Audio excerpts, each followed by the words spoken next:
আল্লাহ তাআলার পবিত্র দরবারে লাখো কোটি শুকরিয়া জ্ঞাপন করছি যে মহান মনিব অত্যন্ত মেহেরবানি করে কোরআনের আহ্বানে, কোরআনের এই ময়দানে আমাদের সকলকে হাজির হওয়ার তৌফিক দিলেন, যিনি দয়া করে আমাদেরকে সুস্থ রাখলেন, পবিত্র কোরআনের কথা বলার মতো, শোনার মতো কোরআন মুখে হৃদয় দিলেন। এই সব নিয়ামতের মালিক কে?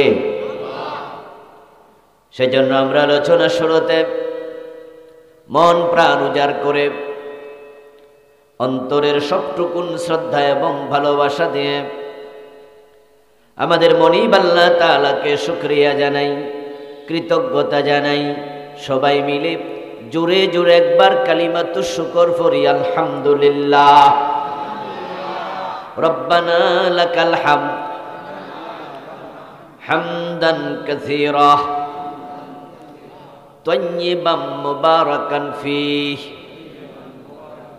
ইয়া রাব্বি লাকাল হামদু কামা ইয়ানবাগি লিজালালি ওয়াজহিক ওয়া আযীমি সুলতানিক ইয়া রাব্বি লাকাল হামদু কামা আসনাইতা আলা নাফসিক। প্রিয় দিনী ভাইয়েরা, আমি আপনাদের সম্মুখে পবিত্র কোরআন মাজিদ থেকে সূরাতুন নিসায়ের 31 নম্বর আয়াতে কারিমা তিলাওয়াত করেছি। প্রিয় নবী সাল্লাল্লাহু আলাইহি ওয়াসাল্লামের পবিত্র মুখ অনুসৃত ছোট ছোট দুইখানা হাদিসে নববী পাঠ করেছি। আল্লাহ তাআলা তৌফিক দান করলে এখান থেকে কিছু কথা বলবো ইনশাআল্লাহ।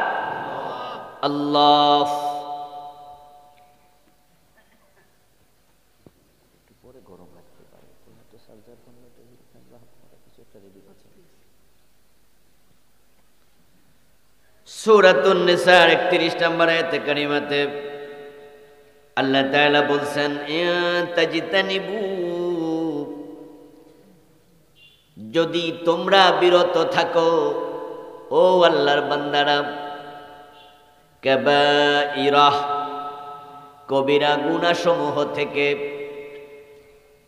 মা তুনহাউনা আনহু, যা থেকে তোমাদেরকে বিরত থাকতে বলা হয়েছে, যেগুলো করতে নিষেধ করা হলো, ওই কবিরা গুনাহ থেকে যদি বিরত থাকো, নুকাফির আনকুম সাইয়্যাতিকুম, আল্লাহ বলেন তোমাদের সগীরা গুনাহগুলো আমি আল্লাহ এমনে মাফ করে দেব। সুবহানাল্লাহ। যদি তোমরা কবিরা গুনাহ থেকে বিরত থাকতে পারো, আমি আল্লাহ সগীরা গুনাহ নিজ থেকে মাফ করব। শুধু তোমাদের সাগায়ের গুলো ক্ষমাই করব না, ওয়ানুদখিলকুম মুদখালান কারীমা, কবিরা গুনাহ যদি ছেড়ে দাও, আমি সম্মানের ঘর জান্নাতে নিজে প্রবেশ করাইয়া দেব। এই আয়াতে কারিমাতে কবিরা গুনাহ পরিত্যাগ করলে আল্লাহ জান্নাত দেবেন মর্মে ঘোষণা দিলেন। এবার যদি আমরা মাফহুমে মুখালেফ ধরি, তাহলে অর্থ দাঁড়াবে কবিরা গুনাহ করলে জান্নাত পাওয়ার ঘোষণা আল্লাহ দেবেন না।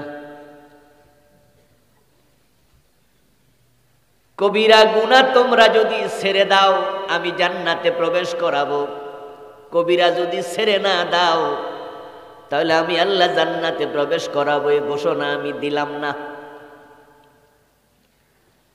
আজকের মাহফিলে আমরা যারা এসেছি, আমাদের সকলের অন্তরে জান্নাতে যাওয়ার বাসনা আছে না নাই? নিশ্চয়ই আছে, নিশ্চয়ই আছে। আমরা তো আল্লাহর কাছে বারবার জান্নাত পাওয়ার দোয়া করি, রব্বানা আতিনা ফিদ দুনিয়া হাসানা ওয়া ফিল আখিরাতি হাসানাতাও ওয়া কিনা আযাবান নার। যত দোয়া আল্লাহ শিখিয়েছেন, এটা হলো সবচেয়ে সেরা দোয়া। ও আল্লাহ, তুমি আমাদেরকে দুনিয়ায় কল্যাণ দাও, আখেরাতে কল্যাণ দাও। তাহলে আর কিছুই বাদ থাকলো না, যত কিছু দরকার এই দুই শব্দের মাঝে সব এসে গেছে। জামে মানে, মানে যেটাতে অকল্যাণ আছে এটা আমাদেরকে আর দিও না, এটা হলো মানে। আর যত কল্যাণ আছে সব দাও, এটা হলো জামে। কিসে আমাদের কল্যাণ, কিসে অকল্যাণ সব আমরা কিন্তু জানি না, কারণ ভবিষ্যৎ সম্পর্কে কোনো এলেম আমাদের, ভবিষ্যতের এলেম শুধু পীর সাহেবদের আছে, ঠিক না? মানুষের সাথে একটা শয়তান নির্ধারণ করা আছে। এখন আপনার জন্মের আগে তো শয়তান মিয়া রেডি। মায়ের পেট থেকে আসার সাথে সাথে ওই বাচ্চার কাছে যাইয়া শয়তান জোরে একটা গুতা মারে। ওই গুতার কারণে বাচ্চা কষ্টে কোকিয়ে ওঠে, কেঁদে ওঠে। আমাদের সাথে শয়তান আছে কিনা? তা আপনি যখন আউযুবিল্লাহি মিনাশ শাইতানির রাজিম পড়েন, শয়তানকে আমার অভিশপ্ত কেডা কইছে? তুই নি কিরে কসে সব? আমি আল্লাহর এক কথা নামাই না যদি অভিশপ্ত হই, একটু আত্মসমালোচনা করে দেখ, তুই কয়ডা মানুষ না? আমি শয়তান, শয়তান হইতে পারি, কিন্তু আমি আমার মায়ের সাথে জেনাকারী না। আর যে সুদ খায়, সুদের মাঝে ৭৩টা গুনাহ আছে। আইসারুহা আইয়ান কিহার রাজুল উম্মাহু, সবচেয়ে ছোটটা হলো মায়ের সাথে জেনা করা। এখন যে বেটা আল্লাহর কাছে কয় অভিশপ্ত শয়তান থেকে আশ্রয় চাই, শয়তান তো পাশে দাঁড়ায়া কয়, ও বেটা আমি আল্লাহর একটা কথা শুনি নাই, আমি অভিশপ্ত। তুই যে সুদ খাস, মায়ের সাথে জেনা করস, তুই কি তুই নিজে বোঝ।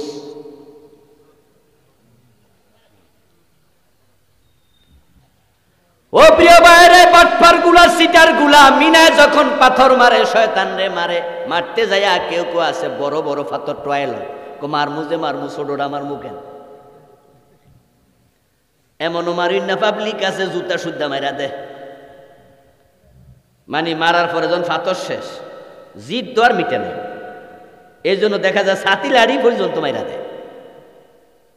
কি ভাবলেন আপনি শয়তানের বড় দুশ্মন? ও প্রিয় ভাই, সেখানে শয়তান দাঁড়ায় নাই, এটা প্রতীকী একটি বিষয়। ইব্রাহিম আলাইহিস সালাম শয়তানকে পাথর মেরে উনি ঘোষণা করেছিলেন, মূলত আমাকে বাধা দিস না আল্লাহর আইন বাস্তবায়নে, বাধা দিলি তাই তোকে আমি পাথর মেরে প্রতিরোধ করলাম।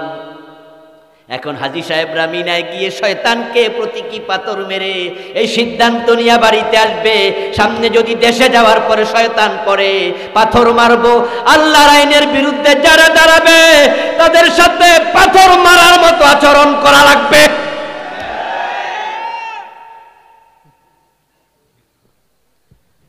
কিন্তু এই বাটপার সিটার গুলো যখন যাইয়া তারা পাথর মারে, তখন তো শয়তান তার আচরণ দেখে কান বয়ে যে দোস্ত ইয়া কেমনে মারলি, অন্যরা মারুক গা।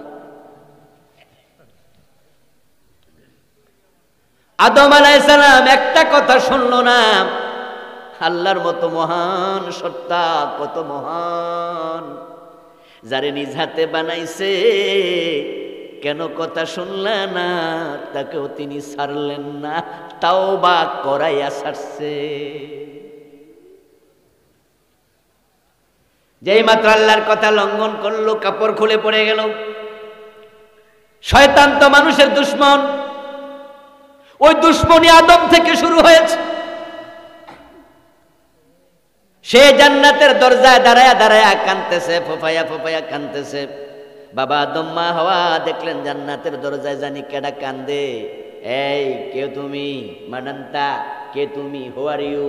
তখন সে পরিচয় দেয় না, পরিচয় গোপন করে বলে আমাকে চিনবা না, তবে আমি তোমাদের হিতাকাঙ্ক্ষী, আমি তোমাদের ইন্নী লাকুমা লামিনান নাসিহিন, কোরআনের আয়াত, নিশ্চয় আমি তোমাদের দুজনের হিতাকাঙ্ক্ষী। বিশ্বাস করো না? ও কাসামাহুমা, আল্লাহর কসম। শয়তান আল্লাহর কসম কইরা বিশ্বাস কেমনে করে হে বোঝে, কোনটা করলে বিশ্বাস করে। ও কাসামাহুমা, দুজনকে কসম করে বলল ইন্নী লাকুমা লামিনান নাসিহিন, নিশ্চয়ই নিশ্চয়ই আমি তোমাদের বড় দরদি। আচ্ছা বুঝলাম তুমি আমাদের দরদি, কান্দো কেন? কহে জন্যই তো কান্দি, তোমাদের দুঃখে। আদম বলে বড় সুখে আছি, দুঃখ পাইলি কই? হাওয়া বড় সুখে আছে, আমি আদম বড় আরামে আছি, তুমি আবার আমাদের দুঃখে কাঁদো, মানেটা কি? এবার শয়তান বলছে তোমাদেরকে জান্নাতের ওই গাছের কাছে যাইতে আল্লাহ মানা করছেনি। কয় মানা তো করছে। কালা মা নাহাকুমা রব্বুকুমা, তোমাদের রব তোমাদেরকে মানা করে নাই আন হাযিহি শাজারা, ওই গাছের কাছে যেতে, ইল্লা, তবে কারণ আছে, কারণটা শুধু আমি জানি, তাই তো কান্দি। আদম বলে আরে ব্যাপারটা কি রে, আল্লাহ তো আমারে আর আমার বউরে মানা করছিল গাছের কাছে যাইও না, এ কান্দুইন না জানে কেমনে? এ কান্দুইন না জানে কেমনে? এ মিয়া তুমি আবার কি জান? ওয়াইম মিনকুম ইল্লা ওয়ারিদুহা কানা আলা রাব্বিকা হাতমান মাকদিয়া। আল্লাহ তাআলা কুরআন মাজিদে বলেন আল্লাহর চূড়ান্ত সিদ্ধান্ত ওই জাহান্নামের উপর স্থাপিত পুলসিরাত, সবাই পার হয়ে জান্নাতে যাওয়া লাগবে। আল্লাহর হাবিব বলেন সেদিন নবী ছাড়া কেউ কথা বলবে না, আর নবীদের সেদিন একটা কথাই মুখ থেকে বের হবে, আল্লাহুম্মা সাল্লিম, আল্লাহুম্মা সাল্লিম, আল্লাহুম্মা সাল্লিম। এই কথা ছাড়া আর কোনো কথা নবীরাও বলবে না। বাংলা অর্থ হলো, ও আল্লাহ নিরাপত্তা দাও, ও আল্লাহ নিরাপদে রাখো, আল্লাহ নিরাপদে রাখো, নিচে যেন পড়ে না যাই। আর আপনি বেনামাজি, আপনি নামাজ না পড়ে আপনি জান্নাতের স্বপ্ন দেখছেন, গাফুর নাম শুই নাম, আপনি জান্নাতকে সস্তা মনে করতেছেন। ইন তাজতানিবু কাবাইরা মা তুনহাউনা আনহু নুকাফির আনকুম সাইয়্যাতিকুম ওয়া নুদখিলকুম মুদখালান কারীমা। তুমি কবিরা গুনাহ না করো, তাহলে আমি জান্নাতের ওয়াদা দিলাম। এবার আমরা যারা জান্নাতে যেতে চাই, কবিরা গুনাহগুলো ছেড়ে দেয়া দরকার আছে না নাই? আপনি সুদে টাকা লাগাইয়া রাইখা জান্নাতের স্বপ্ন দেখেন? আপনি ওজনে কম দেন, মালে ভেজাল দেন, ঘুষ ছাড়া সিগনেচার করেন না, ফাইল আটকায়া রাখেন, আপনার বডিটাই তো হারাম দিয়ে তৈরি হয়েছে।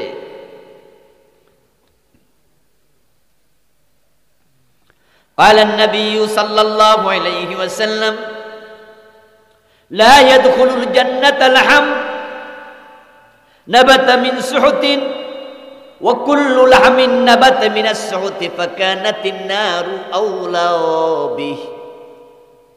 আপনি হারাম খাবেন, আপনি শরীয়তের সীমা লঙ্ঘন করবেন, আপনি নামাজ ছেড়ে দেবেন, আপনি শিরক করবেন, আপনি বেদাতি হবেন, আর আপনি জান্নাতের স্বপ্ন দেখবেন, চলবে না এসব। প্রিয় নবী বলেন যারা হারাম খায়, হারাম থেকে যাদের দেহ বেড়ে ওঠে, লা ইয়াদখুলুল জান্নাতা লাহাম নাবাতা মিন সুহতিন, হারাম থেকে যে দেহ বেড়ে উঠেছে ওই দেহ জান্নাতে ঢুকতে পারবে না। কবিরা গুনাহ আমলনামায় থাকলে বিপদ হয়ে যাবে। হতে পারে একটা কবিরা গুনার কারণেও আপনি জাহান্নামী হবেন, তাই কোন কবিরা গুনাহকে হালকা ভাবে দেখা যাবে না। আদম আলাইহিস সালাম, মা হাওয়া আলাইহিস সালাম জান্নাতে আল্লাহর একটা কথা শুনে নাই, মাত্র একটা। আল্লাহ জান্নাতে রেখেছে না বের করে দিয়েছে? যারা জানেন তারা একটু বলুন। ওই কথাটা শোনা লঙ্ঘন করার পরে, না শোনার পরে জান্নাতে ছিল না বের করে দিছে? বের যখন করছে, জান্নাতের পোশাকটা জান্নাতে খুলে রেখে তারপরে বের করেছে। আল্লাহ বুঝাইয়া দিছে আমার কথা না শুনলে আমি জান্নাতের পোশাকটাও দেই না। থাকা তো দূরের কথা। তিনি বলেছিলেন ইয়া আদম উসকুন আনতা ওয়া যাওজুকাল জান্নাহ ফাকুলা মিনহা রাগাদা। ও আদম, তোমার বউ নিয়ে জান্নাতে থাকো, যা মনে চায় ভোগ করো, যেখানে মনে চায় যাও, তবে ফালা তাকরাবা হাযিহি শাজারা, ওই গাছটার কাছে যেও না। ফাতাকুনা মিনাজ জালিমিন, যদি যাও তাহলে তোমরা হবে জালেম।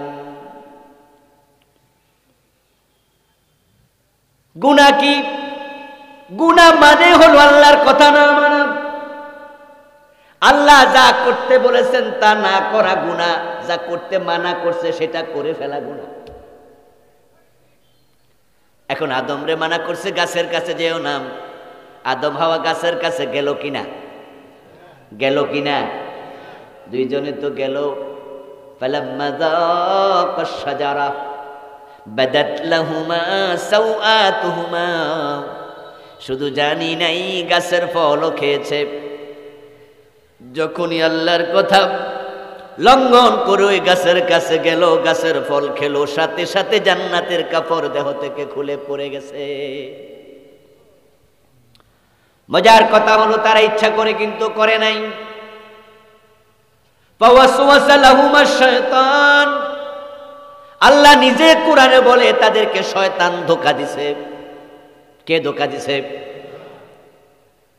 তারপর ওই ঘটনা কাপড় চোপড় খুলে লাইছে, শয়তান ধোঁকা দিছে। তারপরেও আর ইচ্ছা কইরা করলে কি হইতো এবার বুঝাল। ফাওয়াসওয়াসা লাহুমাশ শায়তান, তাদের দুইজনকে শয়তান ধোঁকা দিয়েছে।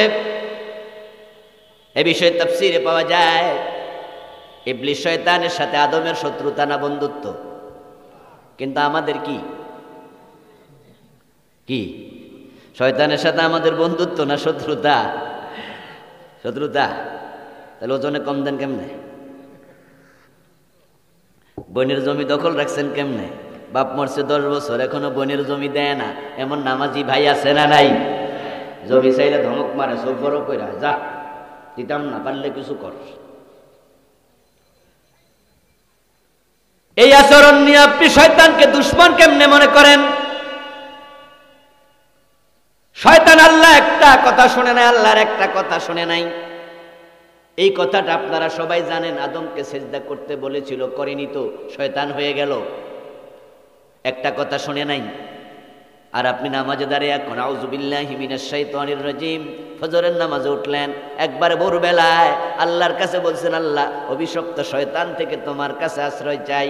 শয়তান পাশে দাঁড়ায় দাঁড়ায় কয়, কেডারে আমার অভিশপ্ত কইলো? কে কইলো? এই তুই। আল্লাহর একটা আইন মানি নাই, তুই ডজন ডজন মানুষ না, আমি অভিশপ্ত হলে তো 14 গোষ্ঠী কি? এজন্য আমি বলি মাঝে মাঝে মানুষের আচরণ দেখে শয়তানও কান্দে। বিশেষ করে হজের সময় মিনায় যখন বাটপাস সিটার গুলো যাইয়া, সিনেমার নায়ক গুলা হজ করতে যাইয়া দেশের টাকা মাইরা কানাডায় যারা বাড়ি বানাইছে, ওই জালেম গুলো যখন পাথর মারে মিনায় শয়তান রে, তখন শয়তান কান্দে, কয় হুজুররা মারছে মারুক, তুই মারলি কেন? তুই তো আমার দোস্ত।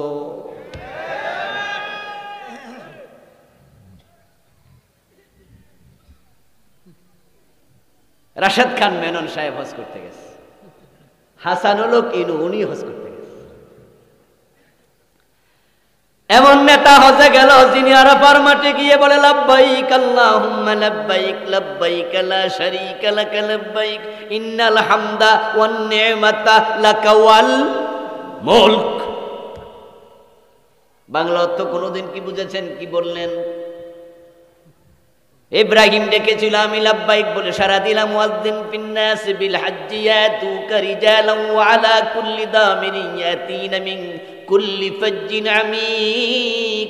আল্লাহ বলো, ইব্রাহিম তুমি আজান দাও, ঘোষণা করো মানুষ যেন হেঁটে অথবা বাহনে চড়ে এই ঘর জিয়ারত করতে হজে আসে। ইব্রাহিম আলাইহিস সালাম আজান দিয়েছে, ডাক দিয়েছে হজের জন্য। আর আপনি হাজী সাহেব আরাফার ময়দানে গিয়ে বলছেন, লাব্বাইক আল্লাহ আমি হাজির, লা শারীকা লাক, তোমার কোনো শরীক নাই। বলতে বলতে বলতে বলতে ইন্নাল হামদা ওয়ান নি'মাতা লাকা, ইন্নাল হামদা ওয়ান নি'মাতা লাকা, নিশ্চয় প্রশংসা তোমার জন্যই, নিয়ামত তোমার জন্যই। এরপরে কয় ওয়াল মুলকা লাকা, কয় না হুজুর লাকাটা আগে, লাকা ওয়াল মুলক, মুলকটা পরে কেন রে ভাই? ইন্নাল হামদা ওয়ান নি'মাতা লাকা ওয়াল মুলকা লাকা। অসুবিধা কি? অসুবিধা আছে, রাসূল এভাবে পড়ে নাই তো। আল্লাহর হাবিব এক শব্দে লাকা আগে দিলেন, আরেক শব্দে লাকা পরে দিলেন কেন? আত-তাকদীমু মা হাক্কুহু তাখির ইউফিদুল হাসরা। বালাগাতে কায়দা আছে, আরবি বাকৃতিতে বালাগাতে একটা সাবজেক্টের নাম। আল উলামা ভাইরা বুঝবেন, অন্যরা শুধু শুনালাম, তাও তো কিছু একটা শুনলেন নতুন করে। সাবজেক্টের নাম বালাগাত। কি নাম? ওই বালাগাতের পরিভাষায় বলা হয় একটা নিয়ম আছে, আত-তাকদীমু মা হাক্কুহু তাখির ইউফিদুল হাসরা। যে জিনিস সামনে থাকবে এটারে পরে নিলে সীমাবদ্ধতার অর্থ দেয়। ইন্নাল হামদা ওয়ান নি'মাতা লাকা, নিশ্চয় প্রশংসা তোমার, নিয়ামত তোমার। তারপরে লাকা ওয়াল মুলক বলে শব্দকে আগেরটা পরে পরেরটা আগে নিয়ে হসর করা হলো। শেষ শব্দের অর্থ হলো ও আল্লাহ, রাজত্বটাও শুধু তোমার। শুধু শুধু হাসর। এখন যারা হজে যাইয়া কয় রাজত্ব শুধু তোমার, বাংলাদেশে আইয়া সংসদে ঢুইকা আল্লাহর রাজত্বের বিরুদ্ধে আইন লাগাইয়া দেয়। এমন আইন বানায় আল্লাহর রাজত্ব ভেঙে চুরমাচুর করে ফেলে। যারা হজের মাঠে গিয়ে আল্লাহরে কয় রাজত্ব শুধু তোমার, ওই লোকগুলো আবার মনে মনে কয় না না, আমি নেতা, আমি এমপি, আমি মন্ত্রী, আইন আমি বানাবো। আমার সংসদে পাঠাইছে লোকজন, ভোট দিছে, দিনে দেখ আর রাতে দেখ, ফাঁস তো করছি। আইন আমি বানাবো না, বানাইবো কেডা? এখন বানানোর সময় আর মনে নাই হজে যে কি কইছি। এবার বলুন তো, যেই কাজ আপনি করছেন আপনার সাথে দেখার জন্য শয়তান আছে না নাই? নাকি শুধু ফেরেশতাই আছে? প্রিয় নবীজি বলেছেন, এমন কোন মানুষ নাই যার সাথে একটা শয়তান নাই। আমি নবী মুহাম্মদ, আমার সাথে একটা শয়তান আছে। তবে ফাইন্নাহু আসলামা বি, আমার সাথে যে শয়তান আছে সে আমার কাছে মুসলমান হয়ে গেছে।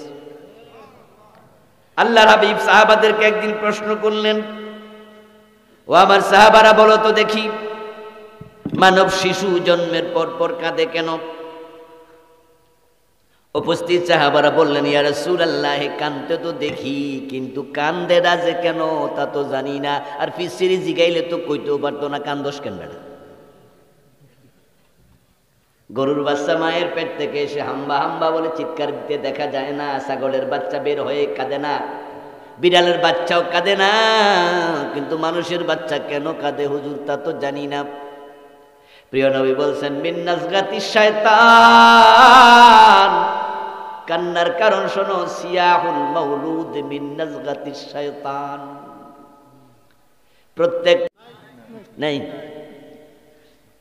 ভবিষ্যতের জ্ঞান আল্লাহর নবীদের ছিল ছিল। মাশাআল্লাহ, ঈমান দিয়ে ভালোই শক্ত। ভবিষ্যৎ সম্পর্কে আল্লাহ ছাড়া কেউ কিছুই জানে না। আল্লাহ যা জানাতেন আল্লাহর নবীগণ শুধু তা জানতেন। আল্লাহ যা জানাতেন না এটা আল্লাহর নবীদেরও এলমে ছিল না।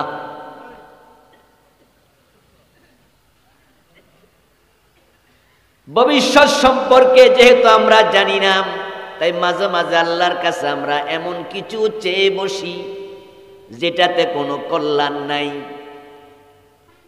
তাই এমন কিছু চাইলাম যেটাও কল্যাণকর, আবার কত কিছু দরকার চাইতে ভুলে গেলাম, চাইলাম না। রব্বানা আতিনা ফিদ দুনিয়া হাসানা বললে দুনিয়াতে যা কল্যাণকর না চাইলেও আল্লাহ দিয়ে দেবেন। সুবহানাল্লাহ। এটার মতো জামি' আর কোনো দোয়া নাই কোরআনে।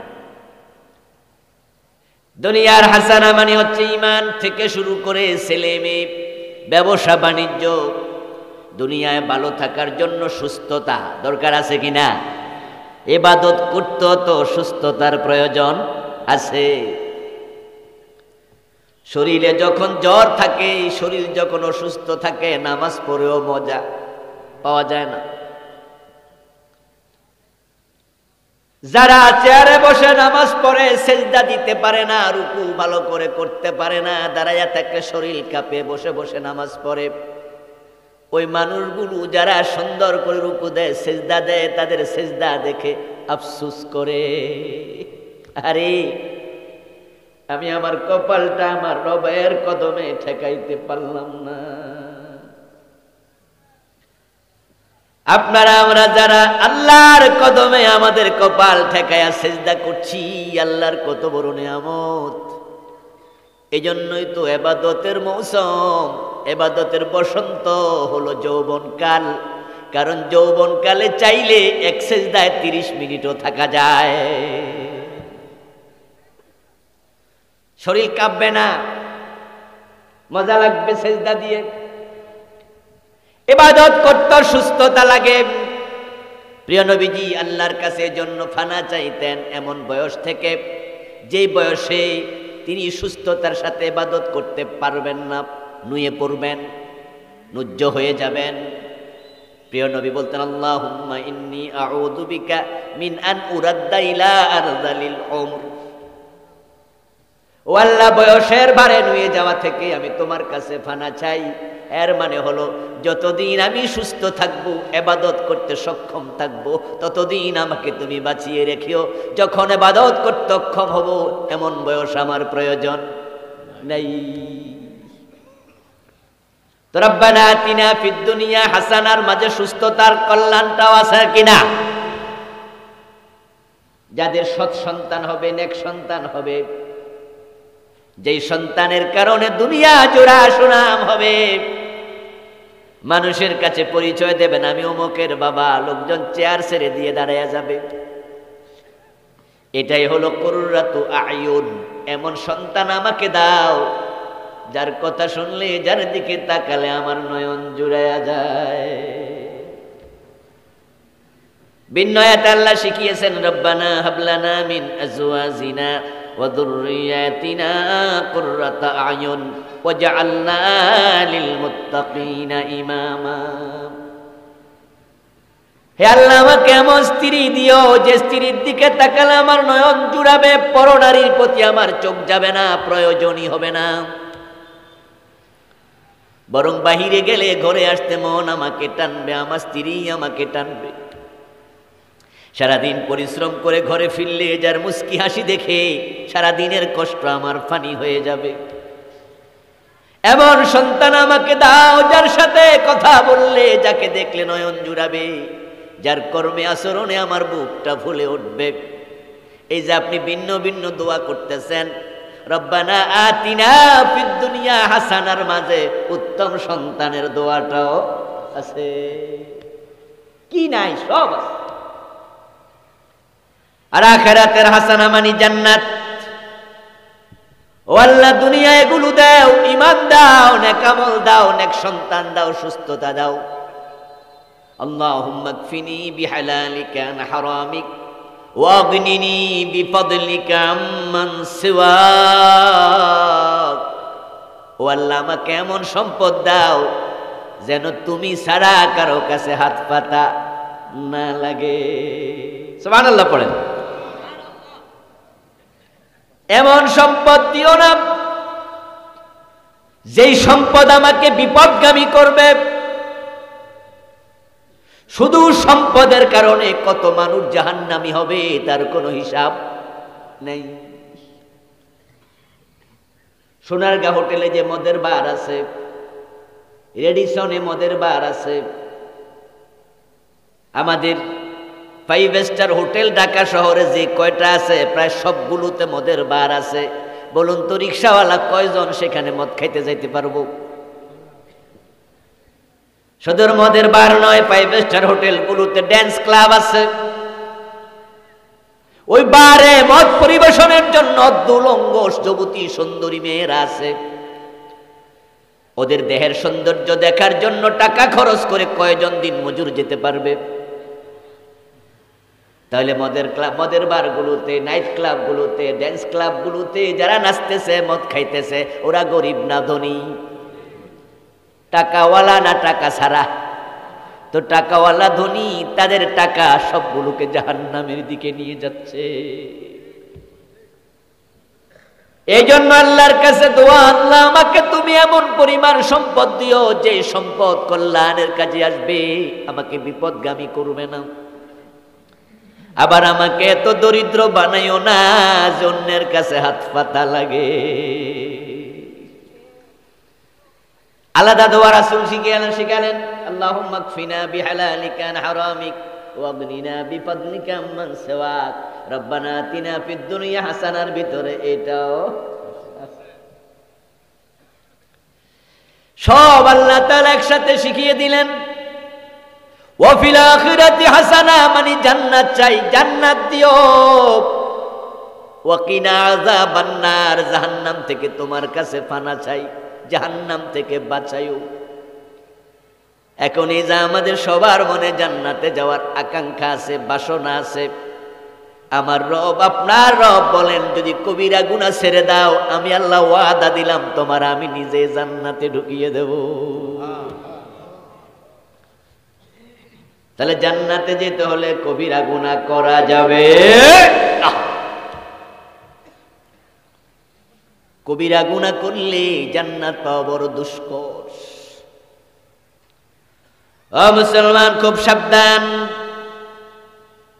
আল্লাহর রহমান নাম, রহিম নাম, গফফার নাম, গফুর নাম, ওয়াদুদ, এ নামগুলো শুনতে শুনতে মানুষ অতি আশাবাদী হয়ে যায়। এই জন্য বেনামাজি পর্যন্ত জান্নাতে যাওয়ার স্বপ্ন দেখে। নামাজ নাই, কালাম নাই, জুমাটা পর্যন্ত পড়ে না। মানুষ বলে পিছল খেয়া যদি পড়ে তাও পশ্চিম দিকে পড়ে না, কাইতুইয়া দক্ষিণ দিকে পড়ে। এত কাট্টা বেনামাজি, ওরেও জিজ্ঞাসা করে দেখবেন, কিরে জান্নাতে যাইবি না? বলবে চাচা কোন কি, ওটা রেডি করে রাখছি। তো নামাজ তো পড়স না, কই ইমান শক্ত আছে। বেনামাজি ইমানের দোহাই দেয়, এমন বেনামাজি আছে কিনা? ওই বেনামাজিও আল্লাহর গাফুর নাম, গফফার নাম এগুলো শুনে অতি আশাবাদী হয়ে গেল। আল্লাহ তো মহান, আমারে আল্লাহ ধরবে, ক্যান্সারে দেবে। আমার পীর সাহেব হুজুর আমারে কইছে সাথে নিয়ে ব্যস্ত যাইব, অতি আশাবাদী। হ্যাঁ দোস্ত, নিঃসন্দেহে আল্লাহ রহমান, কোন সন্দেহ? নিঃসন্দেহে আল্লাহ রহিম, নিঃসন্দেহে গফুর, নিঃসন্দেহে তিনি গফফার। আমরা কোনো সন্দেহ পোষণ করি না, বরং তার সিফাত গুলোর প্রত্যাশা করি। আমরা তার সাথে আমাদের গফফারের আচরণ আশা করি, তিনি আমাদের সাথে আচরণটাই করুক, আমরা সেটাই চাই। কিন্তু বলে গেলে চলবে না, আল্লাহর নামের মাঝে জব্বার, কাহ্হার নামটাও আছে। তার মতো প্রভাবশালী কেউ নাই, তার মতো অধিক রুষ্ট, অধিক কঠিন কেউ নাই। তাই তো হাসরের ময়দানে আল্লাহ তাআলা যখন কাহার সুরত ধারণ করবেন, আল্লাহর মেজাজ দেখে, আল্লাহর রুষ্টতা দেখে, আল্লাহর নবীগণ পর্যন্ত নফসি নফসি বলে চিৎকার দিতে শুরু করবে। আল্লাহর সামনে সেদিন কথা বলার সাহস জিবরিল ফেরেশতা পর্যন্ত করবে না। ইয়াউমা ইয়াকুমুর রূহু ওয়াল মালাইকাতু সাফফান লা ইয়াতাকাল্লামুনা ইল্লা মান আযিনা লাহুর রহমান। ফেরেশতারা লাইন ধরে দাঁড়ায় থাকবে, পাখা নাড়তে থাকবে, কিন্তু আল্লাহর ভয়ে তার অনুমতি ছাড়া সেদিন জিবরিল আমিন সহ কোনো ফেরেশতা কথা বলবে না। আল্লাহর জান্নাত পর্যন্ত পৌঁছার আগে কেউ নিশ্চিন্ত হবে না। রাসূলুল্লাহ সাল্লাল্লাহু আলাইহি ওয়াসাল্লাম বলেন, জান্নাতে মানুষ যখন যাবে তখন ফুলসিরাত পার হওয়ার সময় কোনো মানুষ কথা বলবে না, কোনো মানুষ কথা বলবে না। অথচ ডান হাতে আমলনামা যারা পেয়েছে তারাই ফুলসিরাত পার হবে। যাদের ঈমান আছে তারাই ফুলসেরাত সেদিন দেখতে পাবে। ঈমানের আলো যাদের নাই তারা ফুলসেরাত পার হওয়া দূরের কথা, ফুলসেরাত খুঁজে পাবে না। কারণ ফাইন্নাহু ওয়াদাক্কু মিনাশ শাওরা ওয়া হাদ্দু মিনাস সাইফ। সহিহ বুখারীতে এসেছে প্রিয় নবীর হাদিস, ফুলসেরাত হবে চুলের চেয়ে চিকন, তলোয়ারের চেয়ে ধারালো। ইউদরাবুস সিরাতু বাইনা যহরানাই জাহান্নাম, ফুলসেরাতকে স্থাপন করা হবে জাহান্নামের কালো আগুনের পিঠের উপরে। তাই চুলের মতো চিকন ওই ফুলসেরাত আপনি দেখবেন কেমনে, আগুন তো কালো। তাই যার ঈমান আছে সেই শুধু দেখবে, ঈমানদারেরাই পার হবে। অথচ ফুলসেরাত পার হওয়ার সময় ওই ঈমানদারেরা ডাইন হাতে আমলনামা পাওয়া লোকেরাও আল্লাহর ভয়ে কথা বলবে না, এত টেনশনে থাকবে, ভাববে না আবার নিচে পড়ে যায়, নিচে তো জাহান্নাম।